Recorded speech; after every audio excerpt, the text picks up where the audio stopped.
The fall harvest means it's cranberry season in Wisconsin. Wisconsin produces more cranberries than any other state. You've probably never thought about how the cranberries got to your table for your holiday meals, or where the cranberries in your juice came from. Odds are, they grew on a Wisconsin farm. There are farms in Wisconsin you can visit for unique experiences. Do cranberries grow in bogs? You might be surprised at what you will learn. We met with Rochelle, who really knows her cranberries.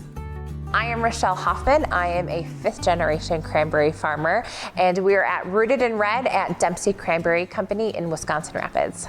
Our goal at Rooted in Red is definitely to share the experience of our cranberry farm with community members. There is, I feel like, a disconnect between people and the food that they eat, and my goal and my hope is that we're able to shorten the gap. People are able to experience that, and they're able to say, hey, I understand that there's a family farm behind this food that has put so much time, energy, technology, love behind this. Cranberries play a pretty important role in the state of Wisconsin. It is Wisconsin state fruit, after all. It is over $1 billion economic impact in the state of Wisconsin. Local jobs, not only just on the cranberry farm, but also secondary industries, cranberry plants that are in Wisconsin, trucking industry. There's a lot of economic impact that go into the cranberry industry. Cranberries produced in Wisconsin supply over half of the cranberries consumed in the U.S. Also, major contributor to the world's supply of cranberries. It is not only an economic driver, but also a pretty awesome, proud state fruit for sure. Cranberries are one of only 3 native grown fruit in North America. Definitely a native fruit to Wisconsin. They are often found in kind of wetland and kind of boggy areas. Cranberries are a perennial. They are an evergreen that grow in a low running vine that don't need to be replanted every year and don't grow in water. They grow in sandy soil. Cranberries are a very naturally tart but very healthy fruit. Cranberries are a great source of antioxidants, vitamins, very low in natural sugar, really great for heart and gut health. Obviously, urinary tract is always a big one. Cranberries are definitely a superfruit and a powerhouse. If you want to get a good bang for your buck, get yourself some cranberries. I think the number one way that cranberries are enjoyed and consumed is right now is in cranberry juice. Craisins are also really popular throughout the entire year, the sweet dried cranberries. And then also you'll probably see them most often on your Thanksgiving table in some kind of cranberry sauce, whether it's in a can with some ribbed jelly, or if it's a homemade sauce, you'll oftentimes get to see that staple during the Thanksgiving time. But you're able to enjoy them all year long. My favorite cranberry drink to make is cranberry juice and a little bit of 7-Up and a little bit of pineapple juice is my perfect way to enjoy a cranberry drink. At Rooted in Red here, our most popular drink is called our Berry Blossom, which is cranberry juice, pineapple juice, a little bit of 7-Up, and Malibu white rum. That's hands down our number one most popular drink, but there are lots of ways to enjoy cranberries, and we really can't go wrong with any kind of liquor. Cranberry juice mixes well and plays well with all different types of liquor. My favorite recipe for cranberries probably would have to be the Iris Cranberry Harvest Bars. It is like a delicious, chewy cranberry bar. It has a little bit of an icing glaze on the top. And that's probably still one of my favorite family recipes that I like to make today and my kids like to enjoy as well. Rooted in Red definitely has evolved over the last few years. We have local bands and food trucks come several times during the summertime for people to kind of enjoy the space. We also host weddings and private events and parties, but probably our most fun and my fan favorite is our farm dinner experiences. So in the summer, the fall, and the winter time, we have community members eat at about 80 feet of farmhouse dinner table and have kind of community and connection and enjoy some really awesome local food by some local chefs and caterers and have some gathering kind of community experience, and that is always super special to do on the Cranberry Farm. We do have a store. We sell, probably our biggest sellers are my cookbook that we published, Good Eats and Gathering, from our 5th generation cranberry farm to your table. We sell some cranberry honey that's produced here by our worker bees in the springtime. And then Rooted in Red t-shirts and sweatshirts are probably our biggest sellers in our cranberry store for sure. We love to have folks come and join us and experience cranberry harvest, because not a lot of people have seen a cranberry harvest and very few people have been able to put waders on and get into those floating cranberries. But it's a pretty unique and special experience. So a couple days a year, we encourage and invite folks to come out and experience that cranberry harvest. We have cranberries that have been knocked off of the cranberry vine and we've corralled them into an area. And so we have folks who put on waders and get into that cranberry bed just like we do during harvest time, and can kind of feel what it feels like to have the kind of pressure of the water on your legs, feel the berries floating around you, to smell the cranberry harvest smell. It's a kind of a fun experience to share with community members as far as kind of what goes into cranberry harvest and what that looks like. We were lucky enough to take part in that experience. It was super cool. The tours of the farm take place on a wagon. We learned a lot about the growing process and the history of this farm. Rochelle's mom, Jamie, led our tour. I just want to say welcome to Dempsey Cranberry Company. My name is Jamie, and I'm 4th generation to live on the farm here. My great-grandparents started here in 1919. My grandpa Charles, who started here in 1919, came to this country when he was 8, and his father was killed shortly after they were here in a logging accident. So at 8 years old, he started harvesting cranberries at Gaynor Cranberry Company. When he turned 11, they hired him full-time. He continued to work there his entire life. At one time, he was the manager and was the largest cranberry grower in the state of Wisconsin. He ended up taking over the Gaynor Cranberry Farm as the owner, and so definitely went from being just kind of a farmhand as a child to being the owner of Gaynor Cranberry. Charles Dempsey passed his cranberry marsh to his son, Gordon Dempsey, who passed his marsh to Jim Dempsey, and all of them kind of worked together at the same time. We nicknamed him Turtle Grandpa when I was little. He used to find different turtles on the cranberry marsh and would bring them to show me. Jim Dempsey had 2 daughters, and my mom is Jamie, and she is Jamie Beagle. Jamie and Rocky Beagle own and operate Dempsey Cranberry Company. So both of my brothers, Vince and Hayden Beagle, played football for Wisconsin. My dad was also a football player. He played for BYU. Vince in 2017 was drafted by the Green Bay Packers. So his rookie year, we were able to watch and enjoy his first year playing in the NFL in Green Bay. That was a very special year. He's played for several different teams and keeps us real busy in the fall with harvest and doing a lot of football watching. Multiple generations still working on multiple properties, but all contributing to the same cranberry industry work. I love this kid. She does it. This is our 1938 warehouse where we harvested, hand sorted, and packaged cranberries. We harvested and hand sorted fresh and packaged in this building from 1938 to 1977. And then after 1977, we converted our harvest process over to just juice originally, and now berries are juiced and also sliced into craisins. Do you know craisins are a byproduct that they threw away for decades? It is a great addition to the whole industry. We are Ocean Spring growers, but I say we are cranberry industry fans for everyone. So Ocean Spray is actually a cooperative. Most people don't know that it's actually owned by 700 cranberry family farms.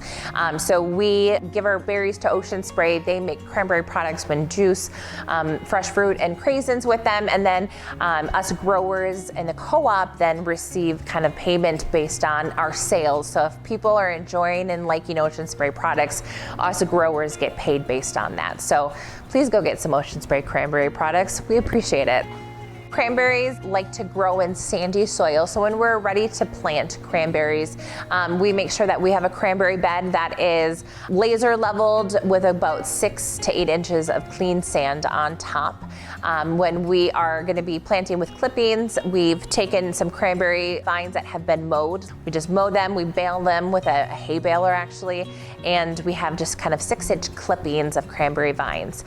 We shake those cranberry clippings out on the sandy soil and we roll a disc over the top of it. It's a big weighted pull behind tractor and it kind of pushes those cranberry clippings into the ground. A few days you're going to start seeing cranberry hair roots, and then within a couple weeks they'll have an uptaking nutrition system and they're going to start greening up pretty fast. Cranberries are self-propagating, meaning there's 2 parts of the plant. There's a low running vine that shoots down new root systems, and then the upright is where the cranberry plant is producing their cranberries. You only get cranberries on the new growth of a cranberry plant, so every year cranberry plant's going to continue to grow on the upright.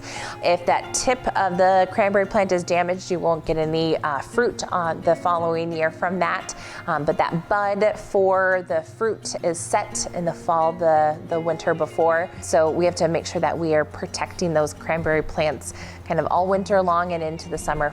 I want to point out these beds on both sides. They're blonde, kind of burgundy. They're going dormant. We did not harvest these vines. We actually, in April, we cut and baled and sold vines. Selling vines and become a part of what we do, a very important thing that we do. And it's just been my generation. It's something even my dad never dreamt of. UW-Madison has an amazing horticulture department. Eric Zeldin was a plant pathologist, wanted to start cross-breeding vines with their characteristics. We're at 80 acres of vines. We're kind of on the small side now, and so adding some vine sales and increasing our production is something we're interested in.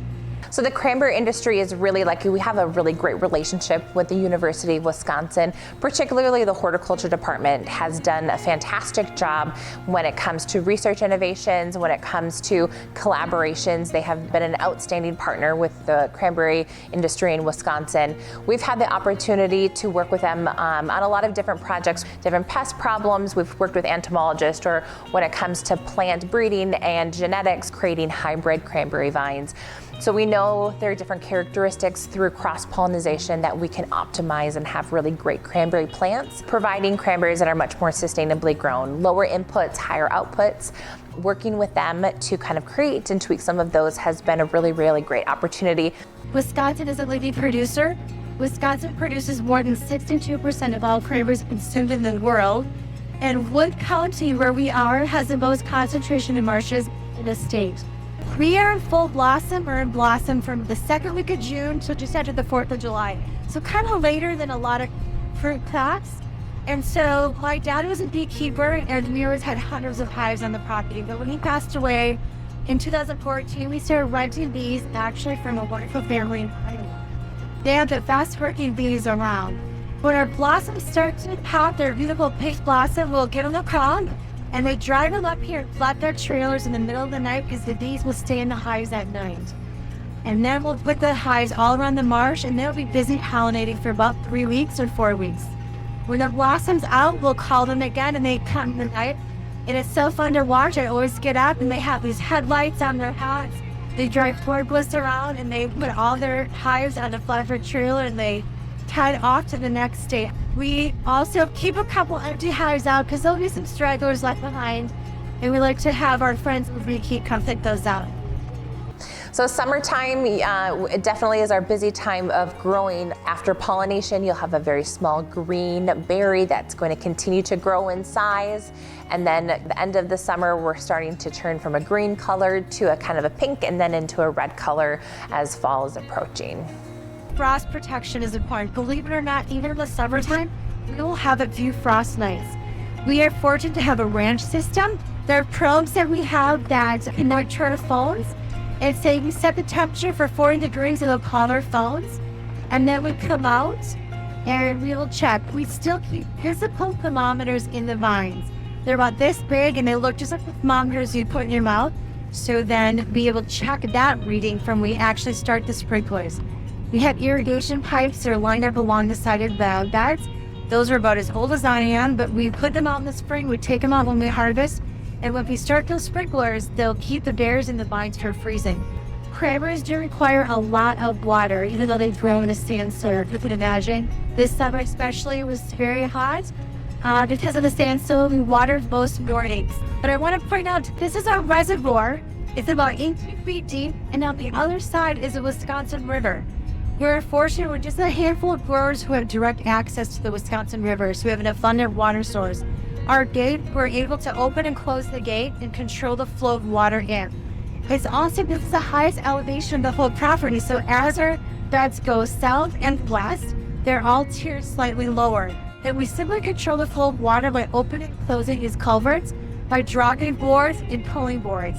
We don't have a faucet to turn water on and off, it's just gravity fed. We are located on the Wisconsin River.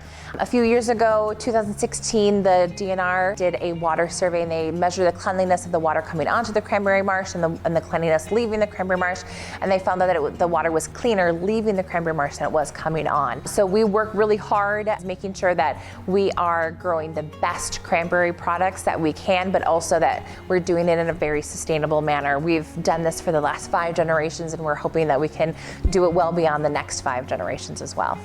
Fall is a magical time on the cranberry farm. We've worked all summer and really are able to see the literal fruits of our labor, right? We've worked all summer to grow those beautiful cranberries, and in the fall we're able to harvest our cranberries. Usually mid-September, cranberry harvest starts, depending on what kind of varieties of hybrids or regular cranberries that you're going to be harvesting. Obviously, we're going to be wet harvesting here at Dempsey Cranberry. We're going to be flooding the cranberries. The process we use here is we flood the cranberry beds, then we drive a tractor with a harrow on it, and that comb gently knocks those cranberries off of the vine. Cranberries have a 4 air pocket, kind of hollow chambers inside, which make them buoyant, and so they float. So after they're knocked off of the cranberry vine, they float to the top of the surface. We corral those cranberries with a boom and then pull them tight to kind of one side of the cranberry bed. We have a berry pump or a berry cleaner that sucks the cranberries out of the cranberry bed. It's able to clean them, wash them. Sticks and leaves go into a compost truck, and then those clean, washed cranberries go into a semi-truck where they then are taken to our ocean spray plant, where they're again cleaned and binned and then frozen before they're made into craisins and cranberry juice for you guys to enjoy at home. Cranberry harvest 100 years ago when my great-great-grandpa was harvesting is definitely different than it is today. They didn't have the luxury of all of the GPS technology that we have on our tractors or anything that we have as far as a receiving station. It was a very different experience. When cranberry harvest happened over 100 years ago, they would take hand rakes and they would be hand raking, a very, very labor intensive experience and process. Lots of labor was involved and kind of long days of hand raking.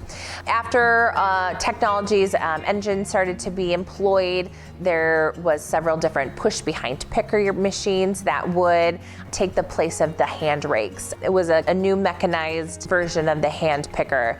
Later here at Dempsey Cranberry, we used kind of a boat system, like a small tractor lawnmower size that would also pick but would wet harvest, and there would be floating boats that would pick up the cranberries.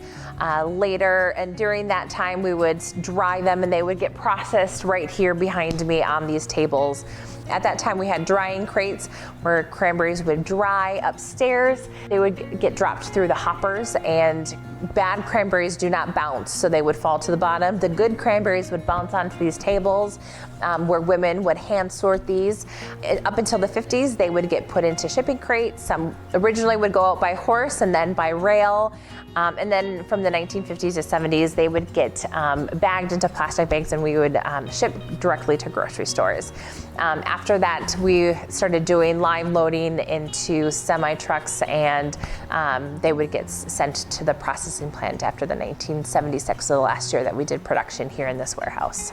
I think that farmers are one of the largest inventors that we have then and today, as we're looking at different ways that machinery is improving, or right now social media and different internet technologies, technological advances. There's always these huge opportunities for using that technology in the farming sphere. So cranberry farmers then and still today are innovative and are continuously creating and tweaking technology and fabricating a lot of their own equipment.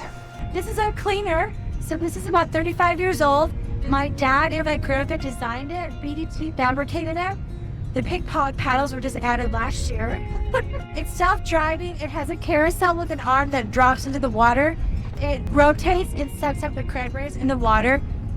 They go through the cleaner, come out that hopper onto the semi truck, where it goes right to the receiving station the same day, and it's put into freezer storage. So these were knocked up earlier today. Didn't a lot of weight. It's been a warm fall, and again, some of it is if you have a nice heavy crock, the underneath layer lines grow and they kind of stack on top of each other, so there's definitely an underlayer. They don't redden as much because they're underneath. There's at least 25% color on the berry. It will continue to turn red even in freezer storage. It goes to an optional sorter, and if the white ones are emitted out, that those are used for on white juice blends. But we're gonna come up, you're gonna see the waiters hanging on the rack. I send his eyeball, just hold your foot up to the booth, and you're gonna take them over to a chair. You can put your personal items on the chair. My best advice is to sit down, put both feet in, then stand up. Because if you try to stand up and do it, you'll end up on your keystroke, because I've done that. Luckily, we were able to get into the waders without falling. Rochelle helped us to get into the water. The setting is perfect for family photos, a picture with your main squeeze, or your best friends.